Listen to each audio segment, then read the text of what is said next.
तो अगर यहाँ पर फ्रेश पैसा डालना हो धीरेन्द्र जी, तो बताइए किस तरीके से डालना है, कौन कौन से सेक्टर्स आपको लगता है कि अगले 2-3 साल बढ़िया काम करेंगे, और किस तरीके से निवेश करें, एक मुश्त या धीरे धीरे, और कौन कौन से फंड्स, अगर आप ओवरऑल थीम्स ही बता दें तो। नहीं, मुझे थीम के बारे में जानकारी नहीं है, और मैं बहुत विश्वास करता हूँ डाइवर्सिफिकेशन में, और कुछ थीम है जो कि काम करेगा, लेकिन उसमें पार्टिसिपेट कैसे करें और उसमें इन्वेस्ट कैसे करें और स्पेसिफिक टाइमिंग क्या होगा, ये थोड़ा मुश्किल है। लेकिन मुझे लगता है कि ये जो स्मॉल कैप का हवा बना हुआ है, हमारे यहाँ एक गड़बड़ी हुई है।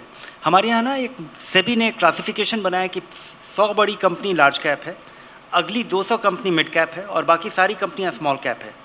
तो अगर छोटी कंपनी अगर बहुत बड़ी भी हो जाती है, लिक्विड भी हो जाती है, अगर उसमें ट्रेडिंग का वॉल्यूम बढ़ जाता है, हमारे बाज़ार काफ़ी एक्सपैंड हो चुका है, तो बहुत सारे बड़े मिड कैप लार्ज कैप जैसे हो गए हैं, लेकिन वो मिड कैप ही माने जाएंगे।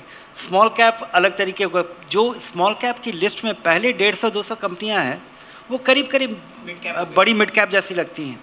तो उससे डरने के बजाय पिछले 20 साल का वो स्मॉल कैप का डेटा देखिए कि जो नियरेस्ट डाइवर्सिफाइड व्हीकल है उससे वो ज़्यादा रिटर्न दे पाया है।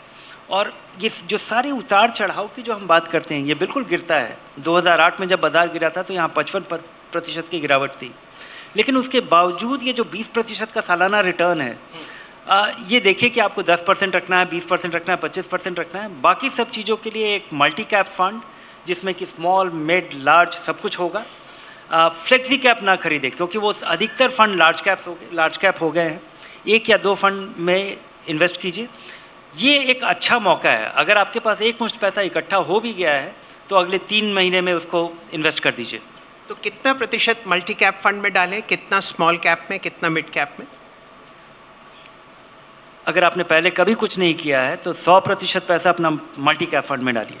अगर आप 2-3 साल से इन्वेस्ट करते हैं तो 10-20%, 30% स्मॉल कैप में भी